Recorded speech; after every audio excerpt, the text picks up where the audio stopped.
Crouch. Bind. Set. Joe presents the House of Rugby, together with Guinness. Hello everybody and welcome to House of Rugby Shorts, brought to you by Joe together with our very good friends at Guinness. Here we go again, another Thursday. No Hass, no Tins, therefore it's slightly quieter, slightly less controversy. Just a great guest each week during the lockdown to help us get through it all a little bit more easily. If you're new to the format, we simply go for 20 minutes and chat all things rugby. And we have an absolute superstar on the show this week. It is a very warm welcome to the one, the only, the Gloucester and England scrum-half, Natasha Mohant. Hartpury Gloucester, I should say. Gloucester Hartpury or Hartpury Gloucester? Which way round is it? Yeah, Gloucester Hartpury. Gloucester Hartpury and England scrum-half, Natasha Mohant. How are you? Yeah, really good, thank you. Not too bad, all things considering. Are you surviving? Are you thriving? Where are you in your COVID lockdown journey right now? Yeah, to be fair, surviving and thriving a little bit. I was lucky enough to buy a house back in the summer, so it's been quite nice to actually have some time in it because, you know, it's like with actual all the tours and stuff that we've been on, I actually haven't been here. So lots of jobs, had a fair bit of bamboo in the garden I've been getting rid of and stuff like that. So yeah, kept myself busy. You've gone with a minimalist background for our chat today for our YouTube viewers. Have you put pictures up on the walls in other parts of the house and I suppose, you know, filed your belongings where they need to, or are you still living in boxes and just trying to sort of work out where everything goes? No, to be fair, like everything's been renovated, but there's not really a lot of homey stuff around. So there's some plants and flowers and that's about as far as I've got so far. No pictures on the wall, but that's the next stage. So yeah, definitely a work in progress. Paintbrush and power tools at the ready. I'm doing more DIY at the moment than I think I've ever done at any point in my entire life. It's something to pass the time at least. So are you keeping busy? Are you sort of training in the garden and, you know, push-ups on the balcony, or are you kind of just letting it roll for a little bit and we'll come back to it? No, we've got a full-on training programme. So we've got one through Gloucester Hartpury and also one through England. So I'm kind of flitting through both at the minute. But yeah, it's pretty substantial. We're doing quite a lot of training. Feel like I'm in a mini pre-season at the moment. So looking forward to the break. What are you actually doing? I mean, how have they challenged you to keep fit in ways you've normally got, I imagine, gyms and weights and lots of space to use? Are you able to get that kind of work done? Yeah, to be fair, we're really lucky here. So there's actually 4 of us here at the moment. And we've got a bar, we've got some weights, we've got a few kettlebells, skipping ropes and stuff. So we're making the most out of it. And then our Gloucester Hartpury S&C has sent us off with bands. So we're pretty much a very varied, a little park around the corner that we go and do our running sessions in, and then a canal not too far away. So all of these 5K challenges, that's where I'm heading for those. Who else have you got then? So you've bought the house. Who else have you got living with you? At the moment, there's Tat, Amy and Sarah Bonner. So yeah, there's 4 of us. It's a great group and we're all like super keen on training. So it's nice to have like a bit of motivation as well. Good. Quite noisy as well, I imagine, at times when... Yeah, exactly. We've obviously had, we've done a few of these now. We had Rachel Burford on one not too long ago. And actually I've been seeing on her socials, she's doing a lot of very technical workout with her lockdown squad. Have you sort of been communicating lots with the other players and is there quite a sort of strong group of you, lots of motivation going on in the WhatsApp group? Not really, to be fair. No. I've had more contact with the Gloucester Hartpury girls than I have with the England girls, other than we have one call a week with our staff, and then we have a little side group that we call straight after that. So that's like Hannah Bottoman, Poppy Cleo, Abby Scott, Packer, Skaz, Katie Sunter in that. So a good group of us. So we have a weekly catch up, which is really nice. And Berna's in that as well. So yeah, it's good fun. Good. Has anybody let it go? Is anyone not doing the training they should be, or is it quite competitive amongst you all? Yeah, I think, to be fair, like what I've seen from all of the girls, everyone's getting on board. At Gloucester Hartpury, we've got a bit of a leaderboard as well, which if you know me, I'm super competitive. So myself and my housemate Tatiana Hurd are going at it every time we get that sent through, which is 3 times a week at the moment. So it's been good. Like there's very innovative ideas, which I think has come out of this. Like loads of people are working really hard on what they can actually do, and especially things like Rachel Burford's doing is quality. Like the amount of girls that she's inspiring and youngsters that she's inspiring, not just necessarily girls, to do those sort of skills is brilliant. Yeah. I think are we into week 4 or 5? Okay, sort of time is beginning to stand still, really. But how was life before COVID, and you know, how would you assess the season that you've had so far with Gloucester Hartpury in the Tyrrells? Oh, I'm gutted. I'm absolutely gutted because we were sitting top four. We played the teams above, which were Saracens, Harlequins, and Loughborough, and we were beating them like in the first half of every game. So we were so excited to challenge them again. And then obviously sitting top four, the final was at Kingsholm, so we just had to finish top four, have a decent game in the semi-final, and potentially we're playing a home final. So we're absolutely gutted that the season got cut short. We had a new coach come in Sean Lynn, who was doing wonderful things with us.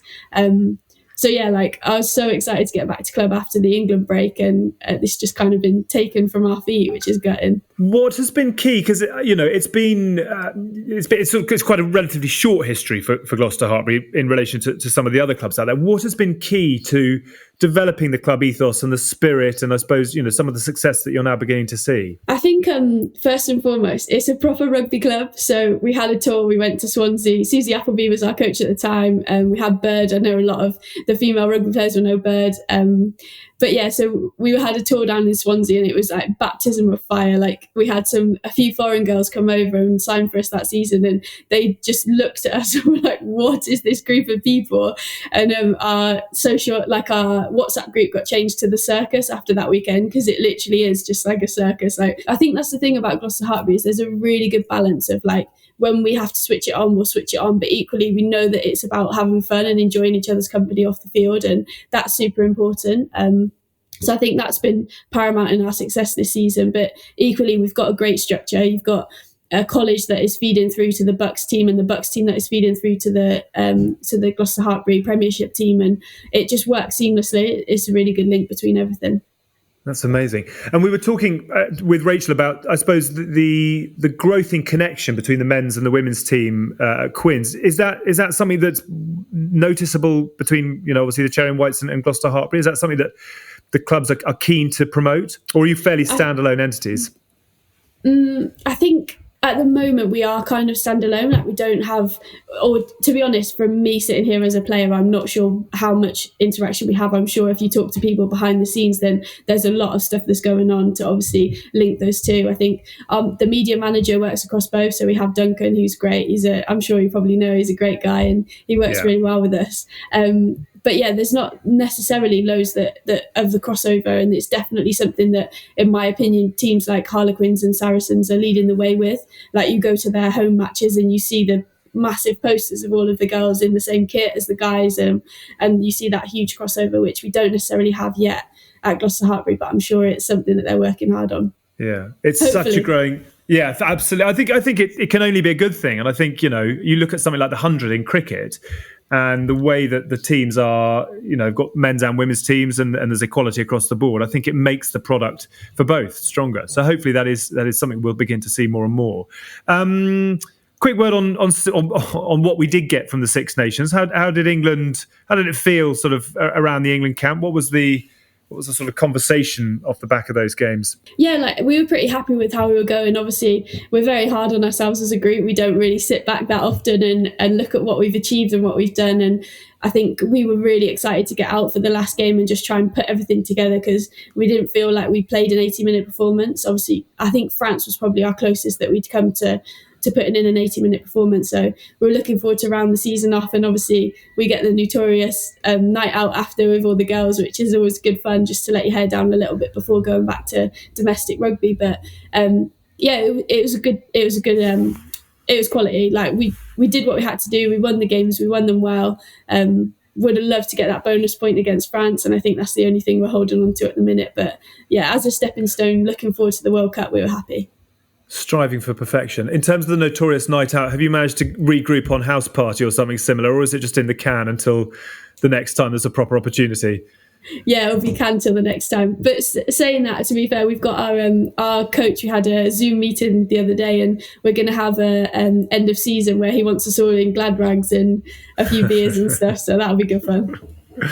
God, well done you. And I suppose time will tell, etc. But is everything you're doing at the moment, is there one eye on what's to come next year?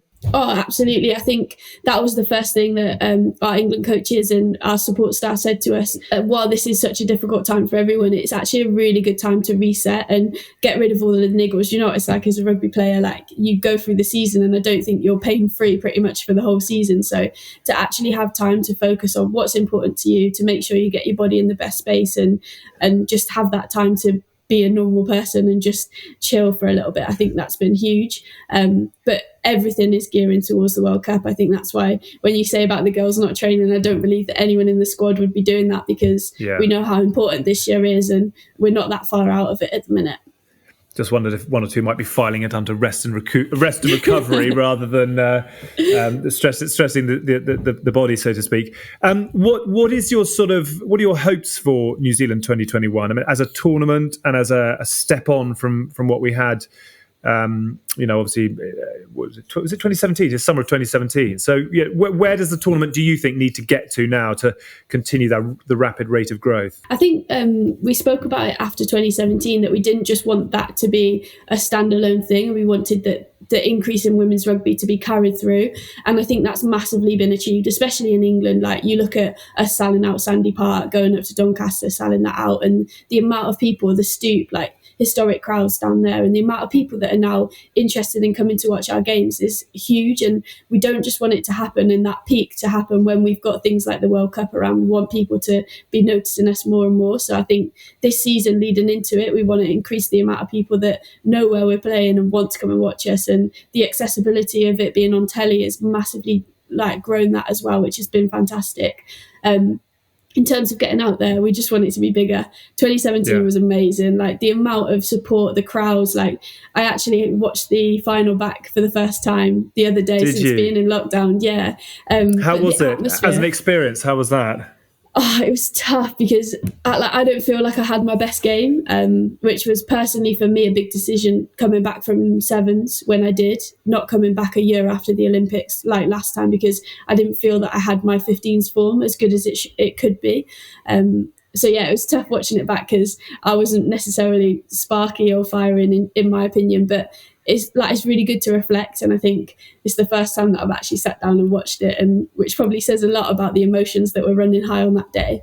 But yeah, like the atmosphere in the crowd when we ran out, and the anthem and the haka and everything about that moment, like you have to take it in and you have to sit back and almost be like, that's pretty amazing. Like what we've achieved there is wicked. So it was very humbling. I mean, it was an amazing occasion, and it was a heck of a story. But I just wonder whether watching it in some ways is putting it to bed, but also you might use it as motivation for what's to come. Have you found yourself thinking, I don't want to feel like that again, and there's a score to settle? Oh yeah, fire in the belly, definitely. I think especially with someone like Kendra Coxidge who runs their team, so being a 9 and in my position, like that's for me is a massive driving force, just to make sure that every time I take the field I want to be one better than her, and just make sure that my game's always improving and always increasing. So yeah, definitely. And there's obviously, I know we hear week in, week out from sports people that it's take one game at a time and just focusing on what's there. But does the mind wander to Eden Park and the potential, the opportunity that is there in whatever it is, years' time? It depends if you're asking me what I should be saying or what I'm allowed. No, I'm asking you genuinely in the middle of lockdown whether you daydream about Eden Park. Yeah, of course. Like I think, as any professional athlete, if you've got that aspiration and that drive, like you want to be playing in the biggest games and you want to be taking on the best people in the world. So yeah, of course, like we want to be going there, we want to be competing in the World Cup final, and we want to come away with the gold medal. Like that's been our dream since it was taken away from us in 2017, and we almost gave that game away. We were playing such good rugby the first half. We were right on top of it. And then they found a way, they found a chink in our armour, and they came back and we didn't have an answer. And at the end of the day, that's the way that you win games. So it's massively there, yeah. So glad you gave that answer. I can think of 50,000 men who just said, no, haven't got time to do it. I love the fact you've given an honest, truthful answer. We did a fabulous show about the 1994 World Cup winners.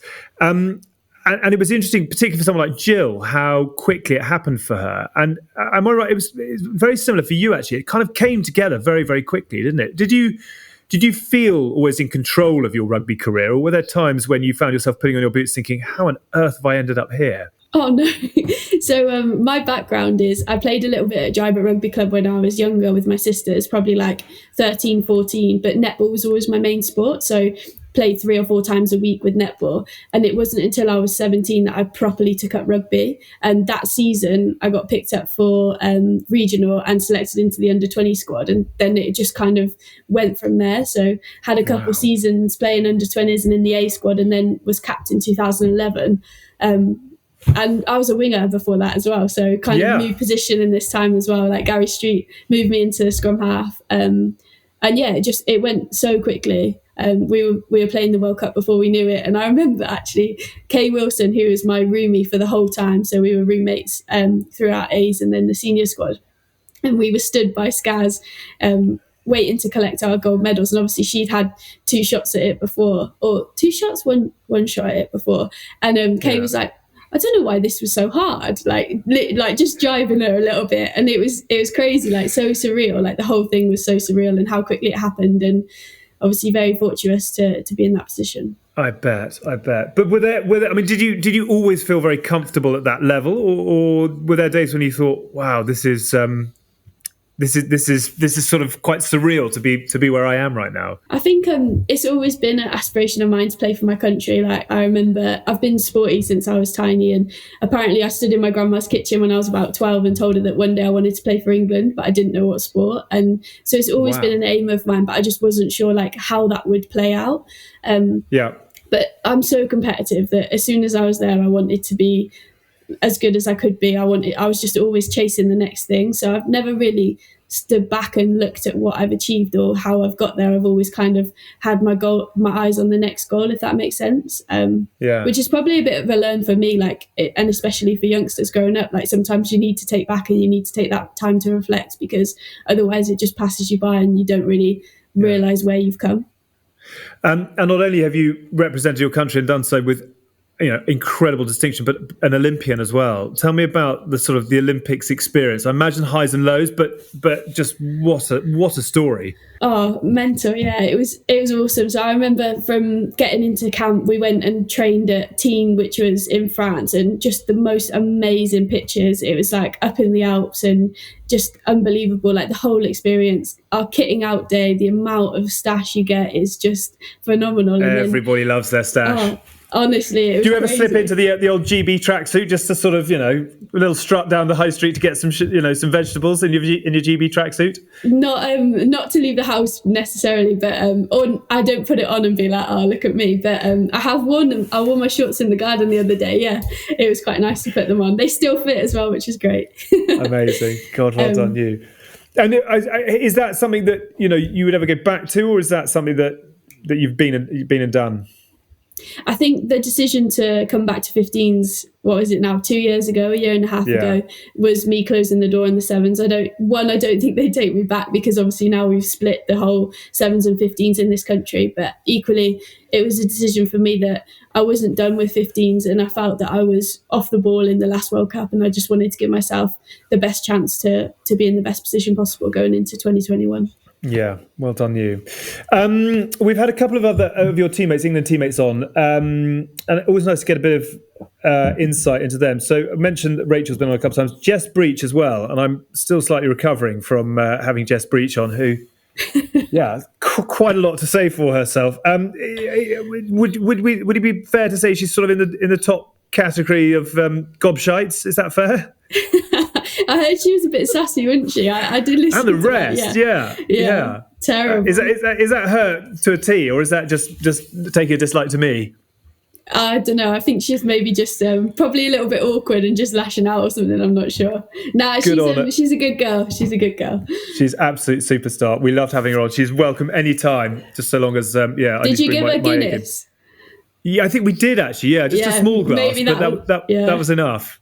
And what about Berth? Is she sort of the queen of? She's been there and done it, etc. Is she sort of considered, with I suppose Nolly retiring and Maggie having gone a few years ago? Is it sort of Queen Berth nowadays? Yeah, she's right up there, isn't she? Like the work that she's doing with all of her. Not just her Burford Academy, but equally the work that she's doing for women in sport and all of that strand of it as well is fantastic and phenomenal. She's she's working with World Rugby. She's literally all over the place with everything she can, and I think that's just testament to her character and what she wants to do for not only the women's game but rugby in general. So she's a fantastic ambassador for us, and very proud to call her one of our own. Yeah, she's a superstar. She very sweetly sent in a couple of points which she suggested I put to you. You can expand and elaborate or deny as you see fit. Ultra competitive, which you've mentioned already, is that an asset or a failing? Oh, I think it's my asset. I'm not gonna lie, but I think if you ask the girls, they'd all say it's my failing, because I think I grade people quite a lot. She said, always trying to beat Emily Scarrett at anything, but never wins. Oh, that's not true. Ask Skaz about go-karting, about table tennis, about golf. Always beat her at golf. I love the fact you've got the three things ready to go as a response. Music maestro in the England camp. What's your go-to? Oh, I like to judge the mood. So dependent on what we're doing. So in the mornings we stretch and stuff. So it'll be whether people need a bit of a lift. So then I'll go back to old school, or whether we just need a bit of a chill day. So yeah, I like to judge the mood.